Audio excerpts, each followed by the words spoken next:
Welcome to the Deep Dive. Today we're getting into a story that honestly sounds like it should have ended very differently. Mm.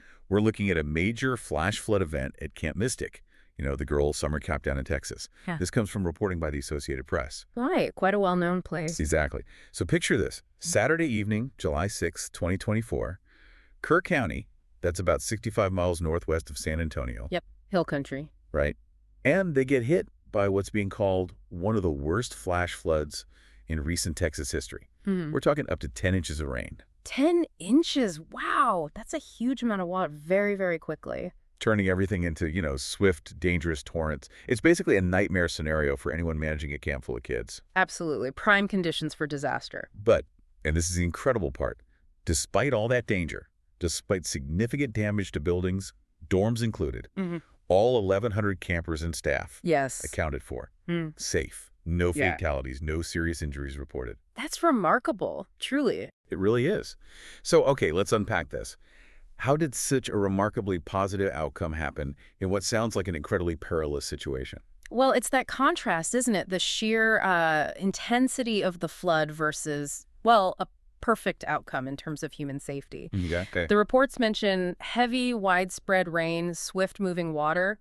It's textbook flash flood danger. Yet somehow, many campers were evacuated quickly, safely. And they went to a nearby high school. That's right, TV High School in Kerrville, and primarily using school buses, which is interesting in itself. Moving 1,100 people, mostly kids, during a flash flood. I mean, the logistics sound almost impossible. What were the biggest hurdles, do you think? How do you even do that? Well, that's where you start seeing this wasn't just luck.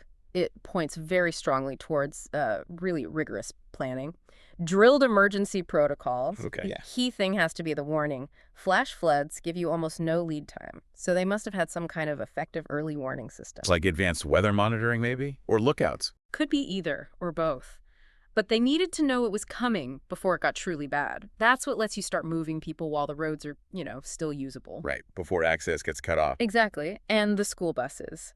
That points to community partnership, prearranged agreements, mutual aid. It shows how vital that external collaboration is. That makes sense. You compare this to the terrible floods in Wimberley back in 2015. Remember that? Oh, yeah. Tragic. 12 people died there. Right. And in that case, the speed, the unexpected nature of the water just overwhelmed people. There was little time to react. Camp Mystic seems different. They appear to have acted preemptively. Moving people before the absolute worst hit critical areas. Precisely. That Wimberley comparison really highlights the danger they faced and just how critical that early action must have been. Okay, so early warning, external partnerships like the school buses. Crucial. But what about inside the camp? To move 1,100 people safely, what internal planning had to be clicking? Yeah, good point. Internally, you'd absolutely need a well-oiled machine. Think about a central command structure making quick decisions. A command center, yeah. And a clear communication tree. Every staff member needing to know exactly their role, who they're responsible for, where to take them, how to pass messages, even if, say, cell service goes down. Which can easily happen in a storm. Easily. And it's not just knowing the plan, it's having the training, the composure to actually execute it under immense pressure. Keeping calm, keeping the kids calm. That requires serious staff training, I imagine, not just on paper. Oh, absolutely. Regular drills. Practice. Identifying safe zones on higher ground within the camp beforehand.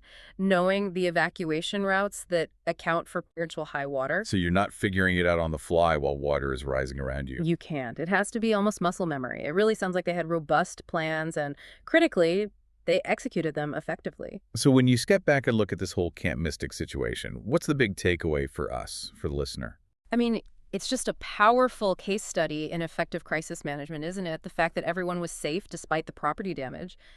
That's the success story. Yeah. And it underscores that while human resilience is amazing, it's preparation that truly makes the difference. Meticulous preparation. The behind-the-scenes stuff. Exactly. That invisible scaffolding, the planning, the drills, the communication protocols, those community partnerships we talked about, all built and refined before the crisis hits. Right. It really leaves you with the question, doesn't it? Thinking beyond this one camp, how many organizations or businesses or even whole communities are truly prepared for that moment when nature really unleashes its force?